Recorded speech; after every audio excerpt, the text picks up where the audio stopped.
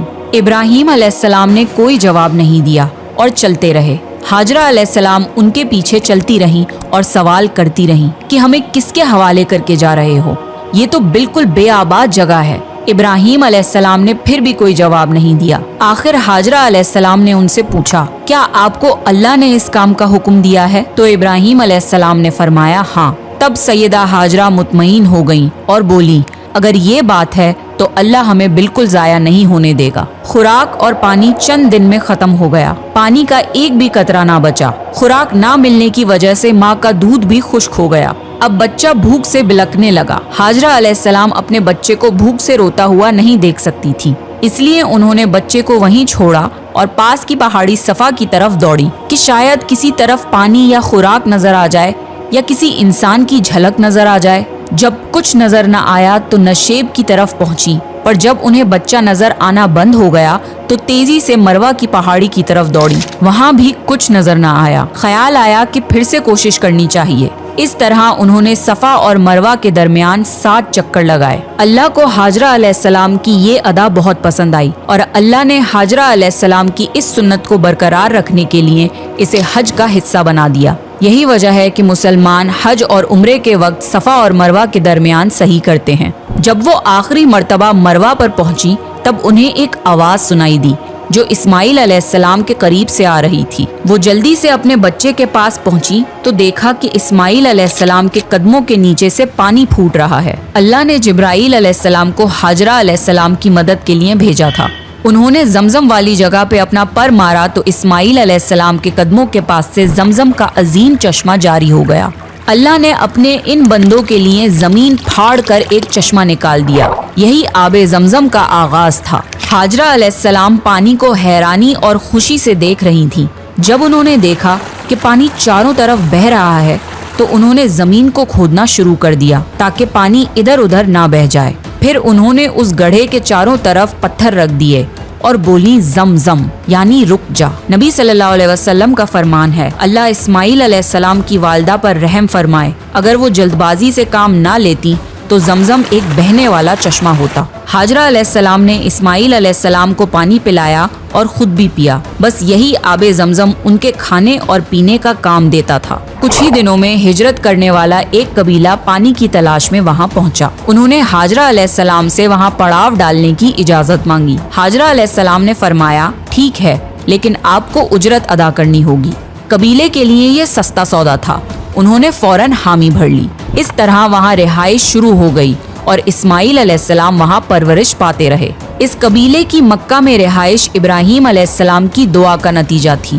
جب ابراہیم علیہ السلام نے اپنے بیوی بچے کو بنجر جگہ پہ چھوڑا تھا تو یہ دعا مانگی تھی، اے ہمارے پروردگار، میں نے اپنی کچھ اولاد اس بے آباد جنگل میں تیرے گھر کے پاس بسائی ہے، یہ اس لیے کہ وہ نماز قائم کریں، پس تو کچھ لوگوں کے دلوں کو ان کی طرف مائل کر دے اور انہیں پھلوں کی روزیاں عطا فرما تاکہ یہ شکر گزاری کریں۔ دن گزرتے رہے اور اسماعیل علیہ السلام مکہ میں بڑے ہوتے رہے۔ ابراہیم علیہ السلام ہر سال 1-2 بار اپنے گھرانے کی دیکھ بھال کے لیے چکر لگاتے تھے۔ جب اسماعیل علیہ السلام نے ہوش سنبھالا تو ایک بار پھر آزمائش کا وقت آ گیا۔ ابراہیم علیہ السلام نے خواب میں دیکھا کہ وہ اسماعیل علیہ السلام کو ذبح کر رہے ہیں۔ ان کی نیند کھل گئی۔ ابراہیم علیہ السلام جانتے تھے کہ انبیاؤں کے خواب اللہ کی طرف سے وحی ہوتے ہیں، لہٰذا انہوں نے اس خواب کے مطابق عمل کرنے کا ارادہ کر لیا۔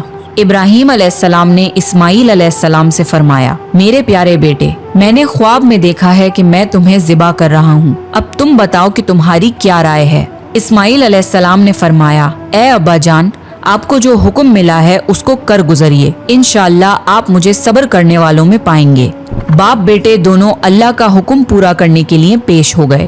اسماعیل علیہ السلام نے اپنے والد سے فرمایا، جب آپ مجھے ذبح کرنے لگیں تو میری پیشانی زمین پر رکھ دیے گا تاکہ آپ کو میرا چہرہ نہ نظر آئے اور کہیں آپ کے ہاتھ رک نہ جائیں۔ ابراہیم علیہ السلام نے ایسا ہی کیا اور آنکھوں پر پٹی باندھ لی۔ اب انہوں نے چھری پکڑ کر گردن پر چلا دی، لیکن چھری نے گردن نہ کاٹی۔ ابراہیم علیہ السلام نے زور لگایا تو انہیں ایک دمبے کی آواز آئی۔ ابراہیم علیہ السلام نے حیران ہو کر پٹی کھولی تو دیکھا ایک دمبا کٹا ہوا ہے اور اسماعیل علیہ السلام دور کھڑے مسکرا رہے ہیں۔ اللہ نے ابراہیم علیہ السلام کو آزمایا اور ابراہیم علیہ السلام اللہ کے ایک حکم پہ اپنے اکلوتے بیٹے کو قربان کرنے کے لیے راضی ہو گئے، وہ بھی وہ بیٹا جو انہیں 86 سال کی عمر میں پوری زندگی بے اولاد رہنے کے بعد ملا تھا۔ اللہ ظالم بادشاہ نہیں۔ اللہ نے ابراہیم علیہ السلام سے ان کے بیٹے کو نہیں چھینا، بلکہ جبرائیل علیہ السلام کو بھیج کے اسماعیل علیہ السلام کی جگہ جنت کا ایک خوبصورت دمبا قربان کر دیا۔ اس کے بعد سے اللہ نے دنیا بھر میں ابراہیم علیہ السلام کی اس سنت کو زندہ رکھا، اور آج بھی دنیا بھر میں مسلمان حج کے موقع پر قربانی کرتے ہیں تاکہ اللہ کی راہ میں ابراہیم علیہ السلام کی طرح قربانی کرنے کا جذبہ پیدا ہو۔ ایک اکلوتے بیٹے کی قربانی کے لیے تیار ہو جانے کے صلے میں اور سارہ علیہ السلام کی عظمت اور نیکی کے بدلے اللہ نے انہیں ایک اور بیٹے اسحاق علیہ السلام کی خوشخبری دی۔ ابراہیم علیہ السلام تب 120 سال کے تھے اور سارہ علیہ السلام 90 سال کی تھی۔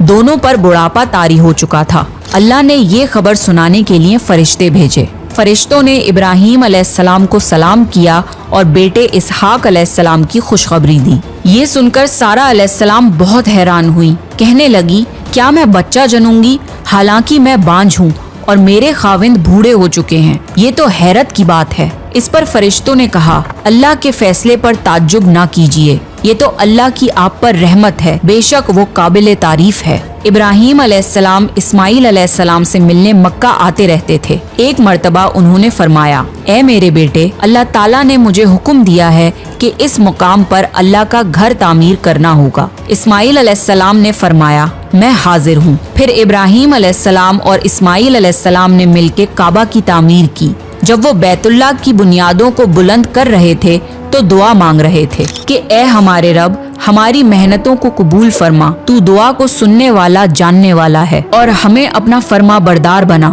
ہماری اولاد میں سے بھی ایک فرما بردار گروہ بنا، اور ہمیں عبادت کا طریقہ سکھا اور ہم پر رجوع فرما، کیونکہ تو ہی توبہ قبول کرنے والا اور رحم فرمانے والا ہے۔ اے ہمارے رب، ان پر انہی لوگوں میں سے ایک رسول بھیج جو ان پر تیری آیت کی تلاوت کریں اور تیری کتاب اور حکمت سکھائیں اور انہیں پاک کریں، یقیناً تو غالب اور حکمت والا ہے۔ تعمیر کے وقت اللہ نے جنت سے ایک پتھر بھیجا تھا جس کا نام حجر اسود تھا۔ یہ پتھر نہایت سفید تھا۔ اب یہ پتھر لوگوں کے گناہوں کی وجہ سے کالا ہو گیا ہے۔ تعمیر کے وقت ابراہیم علیہ السلام ایک پتھر پر کھڑے ہوئے، وہ ننگے پیر تھے۔ اسی وقت پتھر پگھل گیا اور پتھر پر ان کے پیروں کے نشانات آ گئے۔ اسی پتھر کو آج مقام ابراہیم کہا جاتا ہے اور آج بھی لوگ اسے دیکھ سکتے ہیں۔ اس طرح کعبہ تعمیر ہوا۔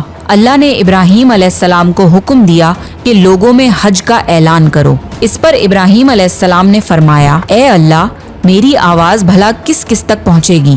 اللہ نے جواب دیا، آپ کے ذمے آواز لگانا ہے، پہنچانا ہمارا کام ہے۔ پھر ابراہیم علیہ السلام عرفات کے پہاڑ پہ چڑھے اور آواز لگائی، لوگوں، بیت الحرم کا حج کرو۔